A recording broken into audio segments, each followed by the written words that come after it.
Welcome to the Undrafted Armchair Quarterbacks. We're Jim and Joe, lifelong friends, lifelong fans, bringing you fan-driven sports talk the way real fans do. No overpaid experts, no scripted analysis, just honest takes on the games, players, and the big stories shaping sports right now. And we love the honest takes from you guys.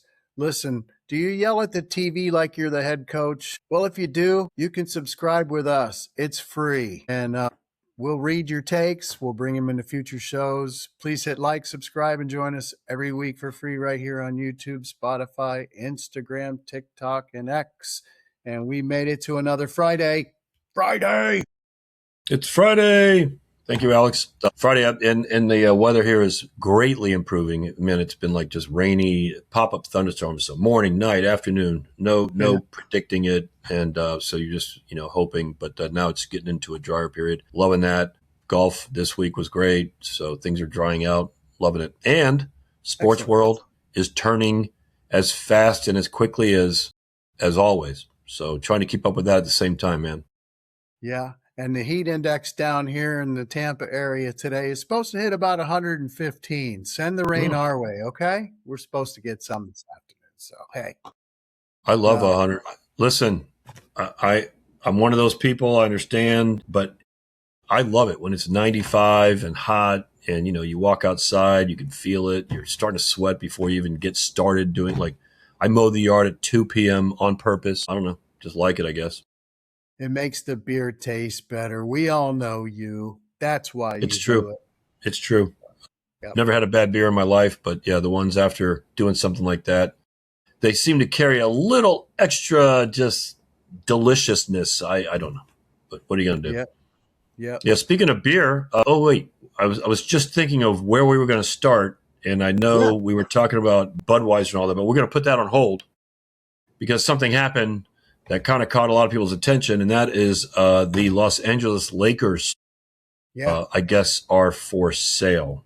And boy, are they, right? $12.5 billion to Bob Iger. $12.5 billion. How did Bob Iger, Disney president for many, many years, even back in the years I worked there in Orlando. How do you make that much money? Well, I don't know, but here's the weirdest thing of all. Whether it's basketball or NFL or whatever, the price of the franchise is based on a valuation. It's not like there's a tangible way to know how much something's worth. It's basically what the market is saying it is. So somebody smarter than me sits down and figures it out, called a valuation. He bought it for 10, like you said. Oh, billion. Last year, he bought it for 10 and just sold it for 12.5. So he made it. By the way, it's not official yet, so it hasn't happened, but it looks like it probably will happen. So he's making $2.5 billion in 1 year. That's quite the investment. Yeah, it's Mark Walter, and so now Iger's buying it. So what's the end game here? It sent shockwaves through the sports. Well, just to be fair, it's Iger and Thrive Capital founder Josh Kushner. Okay, Iger and Kushner aren't like business partners. They actually know each other because their wives do, and they introduced them. So kind of a weird thing. And this whole deal apparently came together in 3 days. So I think just a lot of people are scratching their heads like, wow, well, when you read into it a little bit and you see Mark Walter, obviously everybody's innocent until proven guilty. But there is a little bit of, reports that there's some federal investigations into some of Walter's businesses because he's also, Dodgers ownership group. He also has ownership interest in the Sparks and Chelsea. And I guess there's a lot of little things going on where he's being investigated. So maybe it's a fire sale in that sense. I don't know. Iger's a big Clippers fan. How do you think he feels having to buy the Lakers? Oof. It's got to make him feel better because the Clippers are, they don't do anything. But wow, this is blowing my mind because it's a sports story that's enveloped in controversy. And now there's court proceedings going on because of alleged wrongdoing. And wait a minute, it's just another normal sports day. Yeah, it's another day in sports. If the courts if the courts are involved, and not the basketball courts or the tennis courts, I'm talking about the legal courts. If they're not involved, then nothing's happening. It's not worthy of our conversation. No, it's not. I'm going to, like I said, it hasn't been approved or whatever the word is. The NBA has to say, okay. I don't know if there's other owners involved that have to approve or, whatever, but looks like I don't know if it can be stopped per se, but we'll see what happens. We'll keep an eye on it. That's for sure. But that's a lot of money, man. $12.5 billion. Yeah. And you had mentioned just before we started today, were there some other teams that were in there as far as their valuation or? There are. It was interesting because basketball popped up. And then, of course, right after that, I get this thing that talks about other sports valuation, and you got baseball and all that. I thought this list was very interesting to me because it was the NFL valuation of NFL teams. Two things caught my attention right away. Number one, the 1 year over 1 year change. So in other words, how much did the valuation of X team increase? As I go down the list, they're all in the 20s. Number one on the list. Do you want to take a guess on who number one is? Don't think about how good the team is lately or really. It doesn't have anything to do really with how many Super Bowls they've gone to or won. It could be related, but you know what I mean? It's more about just think about the franchise. I'm going to take his Dallas Cowboys. Number one. Very good. The Dallas Cowboys, number one. They are valued at $15.5 billion. Their 1 year value change from last year, 21%. That's one of the lower ones, by the way. And I'm just going to read a few. The Rams, the Giants, the Patriots, pretty not surprising there. Then I go down a list, and some of these things are kind of surprising. Number 5, up 28% from last year, the New York Jets. Again, obviously doesn't have anything to do with how well you're playing on what your valuation is. They're valued at $10.3 billion. Guess where Miami is? Number 7. Caught my attention. The Raiders are number 9. So the Dolphins and Raiders, while on the field, are bringing up the rear. In valuation, they're both in the top 10. I thought that was very interesting. And then as I go down, it caught my eye on who's not up near the top. And this was kind of surprising to me. In the middle of the pack, Chicago and Pittsburgh Steelers, number 17, $8.7 billion. It's kind of a storied franchise like that. It was kind of weird. Buffalo Bills, number 25, only $8 billion. I say only, like I'm throwing around money like that. And then, of course, you can tell people, Jacksonville Jaguars and people like that. But Detroit Lions, been around forever. Detroit, down at 27. And finally, bringing up the rear, the Cincinnati Bengals at number 32. The lowest on the list at $7.4 billion, up 35% though from last year. So, again, these are just valuations, right? How much you're worth, but it's not even on paper. It's just on the market. So, pretty interesting list though. Yeah, my condolences to our subscriber who's a huge Bengals fan, Trevor from Miami. Yeah. Sorry, Trevor. Woo. Yeah. Sorry, Trevor. That hurt. That again, it's not really how loved your franchise is. It's not how, your Super Bowl odds. It's just simply how much your team would be worth if someone wanted to buy it. Cincinnati will come up later in this podcast, by the way, so hang tight for that. Okay, you got it. Yeah. So Field of Dreams game, right? It happened. Yeah. And Budweiser decided to introduce the baseball bat flavored beer. And if you get a chance, go online and Google it because the comments are out of this world funny. Yeah, they're in the Field of Dreams game. They introduce it's I guess it's Beechwood bat chippings or whatever, and it's aged and they've got the can and everything. So, if you're willing to try that out, just be careful. It may not taste all that great. I'm not going to rush out and go get it. That's just me. I don't know. Are these used baseball bats or no? Yeah. I suppose they were made and then they were new and they chipped them and all that. There was one comment where a guy even said, was there pine tar on the bat? I immediately thought of George Brett. Yeah. Well, that's that's kind of funny what I was thinking, because, Budweiser, if I'm not mistaken, this is just, hearing this your entire life, is Beechwood aged. Okay. I always hear oak barrels and Beechwood. Not even sure where Beechwood comes from. Not even sure what that tree would. I may have driven by a Beechwood tree and I wouldn't even know it. But we instead did. of Trees, we did, trees that are on the beach. that's driftwood. Anyways, so instead of beechwood, they use baseball bat wood. I always thought, aren't baseball bats made from like a very hard wood, like ash, or what's the wood they're made from? Walnut. I think it's ash, but yeah. So I wonder if it tastes different. But that's first thought, all the sweat, pine tar, powder, all that. Now my beer, I'm like taking a sip and like spitting out pieces of pine tar. I remember what game this bat was used. It was pretty cool for those of you who got to see it. I don't have Netflix, and there's still a little uproar about their decision on that, but whatever. But being able to see the highlights and everything like that, how cool was it coming out of the cornfield? The Phillies smoked the Twins 7-1, and who starts off the game with a leadoff home run? Kyle Schwarber. Third pitch of the game. Yeah, he jacks 2 home runs last night to lead the Phillies.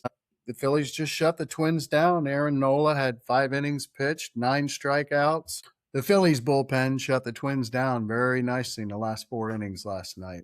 Yeah, I mean, it was a yawner as a game goes. But, obviously everybody dressed in, what do they call that when you wear the clothes from a certain time period? But, even the guys on the scoreboard was manual, and the guys running the scoreboard were dressed in like the 1920s garb. It was great. Before the game, 26 Hall of Famers walked out of the cornfield, which I thought was pretty cool. By the way, that's the most Hall of Famers at any game, any All-Star game since 2008. Wow. So they're trying to, bring that kind of stuff back into baseball, which I'm all for. I don't want to say hate, but I do think having it on Netflix was stupid. Having a game on Netflix is not. If you're trying to grow, into streaming services, 100% get it. This game needed to be on free network television for everyone. I totally agree with you. And there were probably games all over last night that had no significance as far as this game. And you just made me think when you said it's kind of like All-Star game. It just made me think they should play the All-Star game there every year. Make the stadium a little bigger. They can make a ton of money. And then put it on network TV, regular TV, for people to be able to see the showcase game. It's not that much later than the All-Star game, or have what they used to do for many, many years in baseball. Do you remember there used to be 2 All-Star games every year? There was a stretch there, and I think it was the 50s and the 60s, 2 midsummer classics. Well, it must have been it was Ernie Banks. Let's play 2. Yeah, that's where it came from. Yeah. But I think it's a good idea. I like the fact that they're building and promoting it again. It should be on network, but the game itself was okay. It does count. It's a real game, so it's not like an exhibition, which is kind of, cool that it's an actual real game, even though it's a unique setting. So I like it. Yep. And another unique setting, I'm going to have to bring this up for my fellow Dodgers fans out there. And speaking of bullpen work by the Phillies, another blown save for Edwin Díaz. They got him from the Mets, paying him a ton of money. We won't get into that conversation. So he comes in last night, Dodgers with a 4-2 lead, thanks to Max Muncy's record. He has the record now for the Dodgers for most home runs in Dodger Stadium. Karros was calling the game too. He had held the record, Eric Karros. He says, "Way to go, brother, for breaking my record." That was pretty cool. Great moment, right? Diaz comes out in the top of the 9th to face the Brewers. Big series, 4-game series now. And he blows a 4-2 lead, gives up 3 runs. And the Dodgers lose. And now Edwin Díaz, that's his 3rd blown save in the last 4 outings. And his ERA is 11.57. You want to talk about social media exploding? You should see the comments about Edwin Díaz. Holy moly. Dang it. Well, that's what happens when you bring a Met from this year's Met team in. You bring in, it's like you're bringing in, whatever they had going on with him. I'm obviously not blaming him, but wow. Hey, I said this. with that loss, the Brewers jump over the Dodgers in the power rankings. So, for what it's worth. Yep, I said the same thing to my wife. It's what they get for getting a Met. Yeah, well, you got to be careful, man. It's like a stray dog. You bring a stray dog in. You want to be nice. You try to take care of him, and then now everyone in the house gets the mange or whatever. And while we got about 42, 44 games to go, so things aren't quite heating up yet. But some teams, need to kind of keep an eye on other teams as they're playing. That's a big series. Just kind of like I said, the power rankings doesn't really matter, no, but it's interesting to watch Milwaukee just kind of hang in there. They're not going anywhere. After the school ball trade, it looks like Detroit is back in, the hunt. They're actually better than they were before the trade as far as their position within the division. So that's kind of an interesting thing too. And adding salt to the wound for the Dodgers last night, a Kenley Jansen moment. It was Jansen who yesterday got the save for the Tigers. He's been doing pretty well this year. And the Tigers did something that's only happened for the 7th time since the year 2000 in MLB. This is pretty cool. They got a shutout, and they did not strike out one batter the entire game. Interesting. Yeah. That means the Guardians, they make contact, but not one strikeout last night. And Keder Montero got the start. He did really well. And then Kenley Jansen got the save. So look out for the Tigers. Could be in first place because they take on the White Sox this weekend. They really could. Listen, like I said, there's some races going on. Before we leave baseball, real quick, I just want to bring up a very quick point for the Oakland A's. Yes, they've taken their typical summer nosedive. They did fire general manager David Forst, which was good. John Fisher trying to prove he really wants to win. Sure, we'll see. But, they play in Sutter Health Park.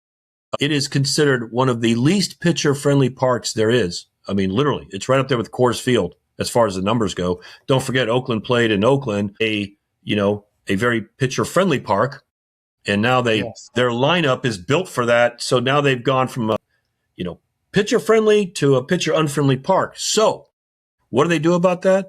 Well, here's what they do. Did you know, I did not know this, that every baseball at every stadium, the baseballs they use for the game must be kept in a humidor, like a cigar.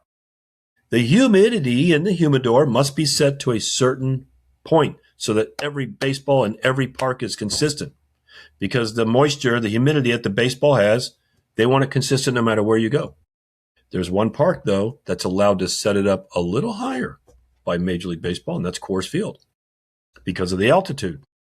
So they're a little bit more humid, those balls. So Oakland, in their genius, has requested Major League Baseball, because they play in Sutter Health Park, equal to Coors Field in pitcher unfriendliness. Can we please turn up our humidor like they can to, allow us to be a little less pitcher unfriendly, and Major League Baseball is considering it. Not during this season, but for next year. So that's the way Oakland does it. If you can't, it's the humidor. Shades of Charlie Finley. And this is the best baseball talk we've had on our podcast in a long time, because we've been talking about beer. And then you mentioned Coors Field again. 2 beer mentions and cigars. In a humidor. I'm ready to go to a game right now.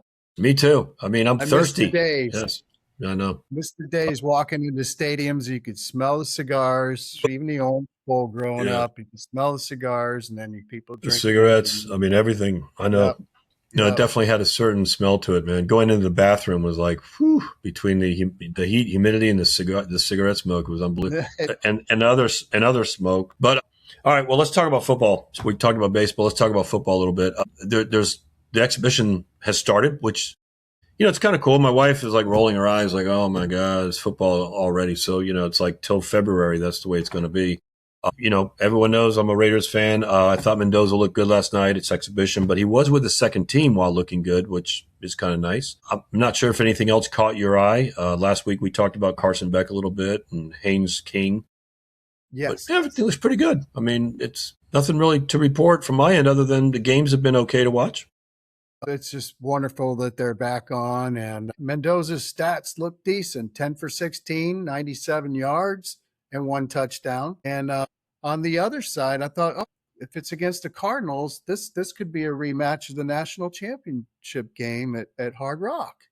But Carson Beck didn't play. And I was like, oh, darn it. That would have been a nice little feature. But anyway, Carson Beck did not play. Gardner Minshew, who is now with his 25th NFL team, don't look that up. It's a fact. He was 14 of 16 for 101 yards. So it's looking like Carson Beck and Minshew are going to be battling it out for the number 2 spot behind Jacoby Brissett. So Minshew just signed a contract for $8 million. So he's back from injury, and he looked pretty sharp last night. That's what caught my eye. Yeah. So, well, what caught my eye last night, Jeremiah Love, Notre Dame running back, he looked pretty good, But the guy I really had my eye on, because it happened to be on when I was really watching football. But you got to love the name, rookie kicker Trey Smack from Green Bay. Hit field goals of 37-38. Who cares? 58 yards plus another 58-yarder that got called back because of a penalty. So that's pretty good for a rookie. They don't usually have the leg strength like that right off the bat. And I was really kind of impressed with Drew Aller from Penn State. I always thought he was like a lumbering, just a lumbering Big Ten, can't really throw that well quarterback. But I'm watching him. I mean, seriously, in the first 3 series, he threw 3 TDs and was like 10 for 13 for 154, 155.1 passer rating. And he looked big. I didn't realize how big he was. I was like, wow, that was pretty great. I saw some of that game, and like Drew Bledsoe when he first came into the NFL, big, huge guy. He was like, he barreled into the end zone on a 3-yard keeper, and I was like, man, what happened at Penn State? And obviously he was handcuffed. Franklin handcuffed him, I guess. And that might be why Franklin's at Virginia Tech now. We talked about him before, but Trey Smack, where did he kick in college? The Florida Gators. Very familiar name there. Yeah. So good kicker, man. He's a very good kicker. Let's talk about football off the field. A couple things. We probably should have let – what's that? So we got something controversial off the field? No way. Yeah, exactly. Yeah, no, right, exactly. We could have led with this, because if you don't know how to log on to the internet or look at your phone, you may not know what's going on. But I mean, Jayden Daniels is everywhere, and I am betting 100% that whether it's him, his mom, who he should be kind of controlling at this point, or his family, whatever. I bet you he's wishing this never happened, because he's getting attention for the wrong reasons. I'm like, okay, cease and desist letter for name, image, and likeness.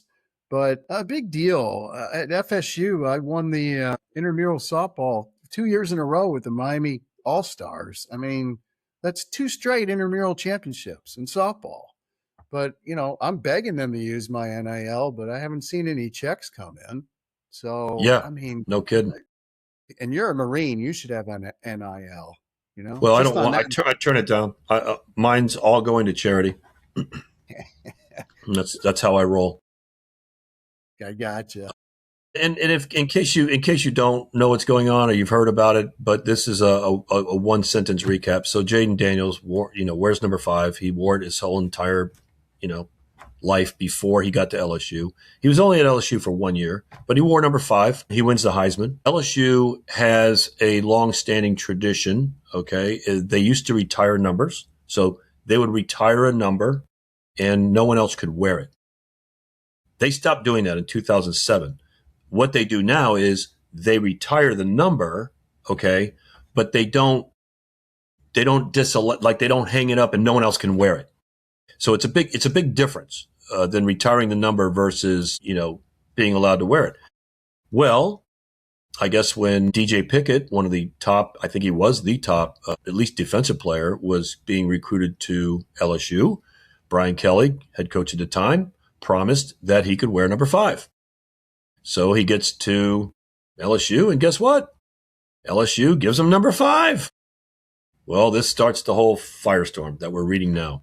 Jayden Daniels is like, no, he can't wear my number 5 because it's retired. No one else is wearing number 9, which is obviously Burrow's number. So how come you're not giving that one away? And I mean, it has turned into a complete rip job for Jayden Daniels because he is getting just hammered by almost everyone, man. Yeah, all the memes that are out there. They just showed LSU's football practice from, I think, pretty sure it's yesterday. Every player, it's AI, but every player's wearing number 5. Yeah, I know. Just like well, what makes it even worse? I mean, you really can't make this stuff up. But so, by the way, when he got to Washington, the punter had number 5. So he had to pay the punter to actually get number 5 there. So, I mean, number 5 obviously means a lot to him, okay? But it's obviously.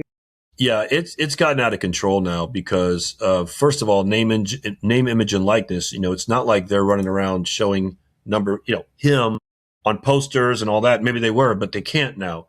But just a number 5 is not really an image or a likeness or a name, obviously. It's a number, right?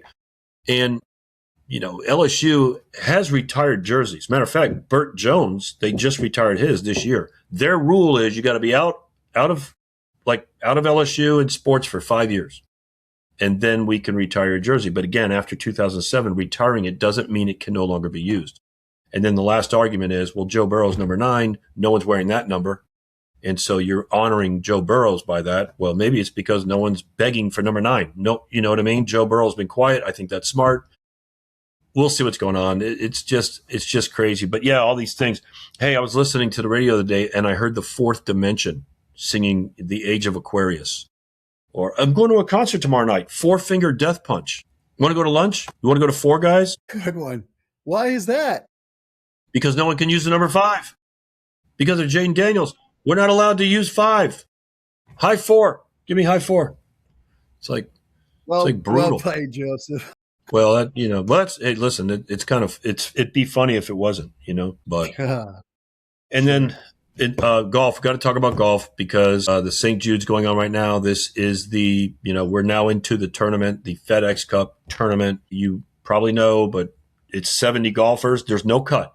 So all 70 tee off and they play Thursday, Friday, Saturday, Sunday. By the way, there's only 69 golfers. Daniel Berger withdrew, but it's not like the old days. Well, he'll be replaced with the next highest guy. Nope. You had to qualify. Top 70. If someone withdraws, now you have 69. The top 50 will move on to the BMW. But remember, this isn't the top 50 of the 70 in this tournament. It's the top 50 in points. For example, Rory McIlroy just had a horrible opening round. He's +4. He could finish dead last in this tournament, but he'll still easily qualify for the BMW next week because it's the top 50 in points. So no matter how bad he plays, he's not going to drop out of the top 50. He's like top 10 right now.